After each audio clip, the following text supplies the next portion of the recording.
What's up everyone, 3D Print 747 here. Today I'm going to show you how to resize a small object using Luban. Luban is an awesome software product that I use a lot when I'm expanding the size of something like a Christmas ornament, lawn decoration, things like that. So it's not free, but you get a 30-day free trial, and I guarantee after you get that trial, you'll definitely want to subscribe to the license. It's definitely worth it. So I brought this Baby Groot with a Santa Claus hat into Luban, and the first thing I did was transformed it, the size. So when you open transform, it will come out and it will show you the scale. Mine was at 300, so I just upped it, changed the scale to 2 and hit OK, and it just doubled the size, roughly. Wasn't exactly at 300. And you can see that now it's coming in at close to maybe 550, 560 millimeters, which is about 22 inches tall, which is what I want to sit out in the front yard for Christmas. So got that, usually hit OK. I'm gonna hit cancel because I already did that. Once you do that, the next step that you want to take is you want to hollow out the figure, because you don't want this solid. That would just be too much of a waste of filament and take way too long to print. So the next step is to go in and change the hollowing. So we go to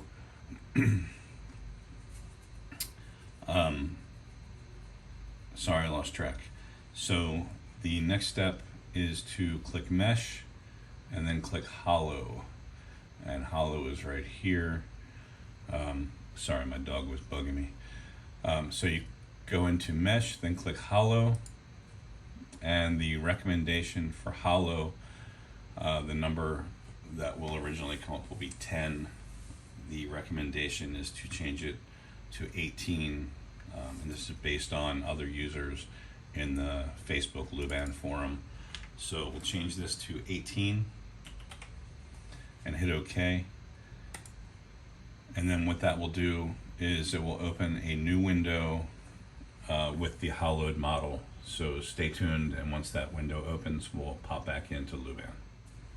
Okay, we've got the hollowed out model, and you can see that the name actually has the word hollow in it. That's how you know which window to use.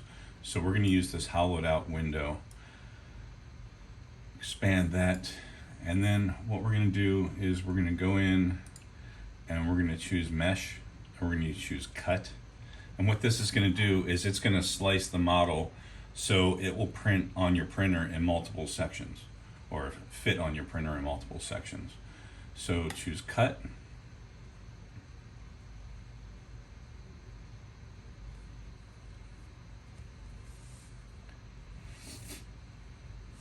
And we're going to use millimeter since it's measured in millimeter here, so that's fine. And you want to make sure over on the left that your printer size is the size of your bed. So I'm using a Bamboo Lab P1P and P1S, so 256 by 256 by 256. Always want to choose close cut as a yes. Leave the model cut, the model sizes alone. You want to choose modular cut, and down here I choose dowel and I choose square. That way if the dowels come out a little big, I can shave them down with my razor, and I leave everything else alone. And you can see here that it's cutting up the model based on the size of my print bed. And you can see all these different pieces that will be output. And what this is going to do when I hit cut is it's going to slice everything, and then it's going to ask me where I want to save it, and it's going to save every one of these individual pieces as an STL that I can import into Bamboo Lab Studio and print. And then once I print them, join them all together using the dowels, and I use AK Fix 705 glue with the accelerator. So we'll show you that later as well. So let's go ahead and hit cut. It's asking me where I want to save it, and we'll be back shortly to take a look at these files, so stay tuned. Okay, so the part's finished exporting, and you can see there's 11 for Baby Groot. I'm on a Mac. If I hit spacebar on one of these, it will preview the part. You can see that's the leg. Looks like the left leg, maybe. And then what I'll do is I'll print these individually. I'll probably do a 10% infill, maybe 8%, and then glue them all together. This will be, like I said, about 24 inches tall. So it won't be huge, but it will be big enough to sit out front in my yard for Christmas. One thing to note is Luban makes these tiny parts. They can all be deleted. They're not really used for anything, and everyone on the Facebook forum says that you'll never need them for anything. Okay, so while we were printing the left half of the body, which you can see on the screen is labeled part 3, ran into a problem with supports, and one of the supports broke off of the bed in the middle of the night. So the print, the way it looks on the screen, isn't the way it looks in real life. So what I'm going to do is eyeball where that broke. It broke pretty flat. You can kind of see it's got some scraggly marks on it, but what I'm going to do is I'm going to go into my slicer software and cut off just that arm and print the arm, and then add it to this body so I don't have to print the body all over again, because it took about 10 hours, I think, for the body. So let's go ahead and eyeball this and get that part printed. So we'll select the STL, we will go to cut, and we're cutting on the horizontal plane. You can choose or click the yellow square and adjust where you want that to be cut. So what I'm looking at, based on my print, these two pieces printed and this bottom piece did too. So it's right below that I want to get that. I think I'm going to go for maybe right about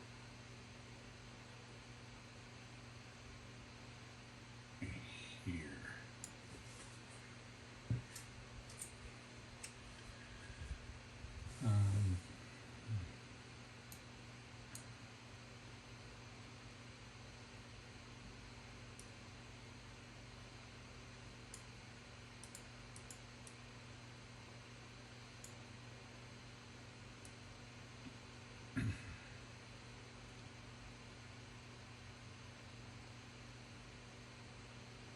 Yeah, it looks good right about there. And we'll fudge it. We'll use the 3D pen to adjust or to add it on and fill in gaps if there's any gaps. So what we're going to do is choose to keep the upper and the lower part. Actually, no, we just want to keep the lower. Now I'm thinking about it. So we'll get rid of the upper and perform the cut, and it will put this piece and this piece on the bed.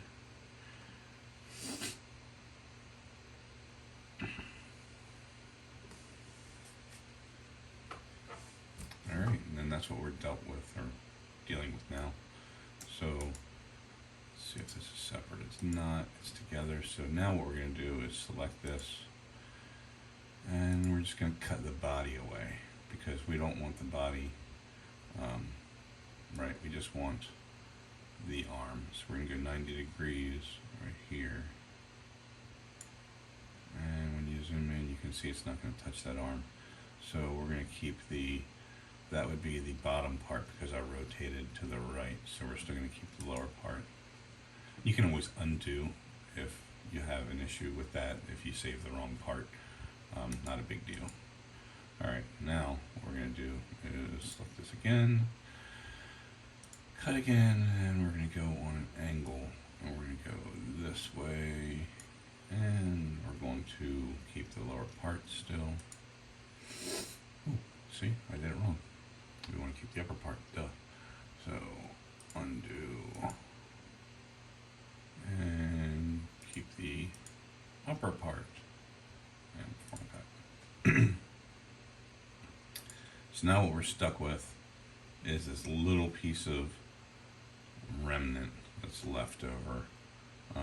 Not a huge deal. We're going to clean that up, get rid of it. So we've got that selected. Let's cut this again. Let's go like this. Now what we can do is we can move this over to here. I'm going to zoom in and make sure that we're not cutting that arm piece at all. So that should get everything. And perform a cut, and there we go. Now what we want to do is we want to place that on the bed. So we will choose that part. Let's see what that looks like. Yeah, that looks good. Let's try that, because that won't need a support. The other one, well, that might need a little support there. We'll see. I'm going to leave it on manual and see what it does. I mean auto, and see what it does. So go ahead and slice and be back in a bit.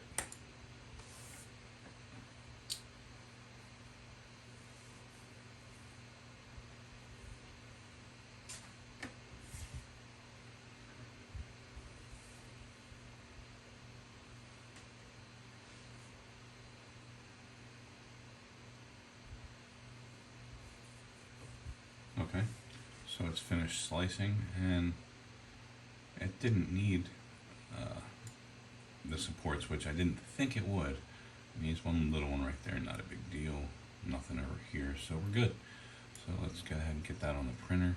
I've selected P1S. Let's go back and we're going to choose the P1P. What's weird, I'll choose the P1S. When you choose the P1S, my P1S is actually an upgraded P1P, but when I choose the P1S, it will still prompt me thinking that it's a P1P because of the firmware on the printer. So I'm doing 0.20 standard layer height. Strength, I said 8 to 10, but I'm doing 5 actually. I think I said 8 at the beginning of the video. And then tree supports auto. I love tree supports. They pop off so easy. They really, really are an awesome support. Highly recommended. Okay, so I guess because I did that drop down, it wants me to slice the plate again, so it should be really quick, yeah, because I kept it in memory. So print the plate, and we're going to go to the P1P on the right. It's 1 hour long, so let's go ahead and we'll send this to the printer and be back in a bit. Here's the confirmation I was telling you about. Please check the following. The printer type selected when generating G-code is not consistent with the currently selected printer. That's because the printer doesn't think that it's a P1S, and I have P1S selected over here. And the reason I have P1S selected over here is because it adds the fan G-code. I modified the P1P G-code and added the fan start and stop for the auxiliary fan, the one that blows on the CPU board. Otherwise, I've read that that CPU board can burn up. So this is just a new profile that I copied over from the P1P, added the fan code, and now it still thinks it's a P1P. So every time I go to print to the P1S, select the P1S, it gives me this little message saying it's not recommended, you know, printing to the wrong printer, but it's the right printer. So we'll go ahead and confirm and be back in a bit. Okay, and here we are. I printed that arm and attached it. You can see where there's a little bit of a gap. I filled that in with my 3D pen, and then I smoothed it with my soldering iron. So I'm just gonna paint back over that, and we should be good to go, and you shouldn't be able to notice that it's even a little break right there. Make sure to like, share, and subscribe. 3D Print 747. I'm out of here.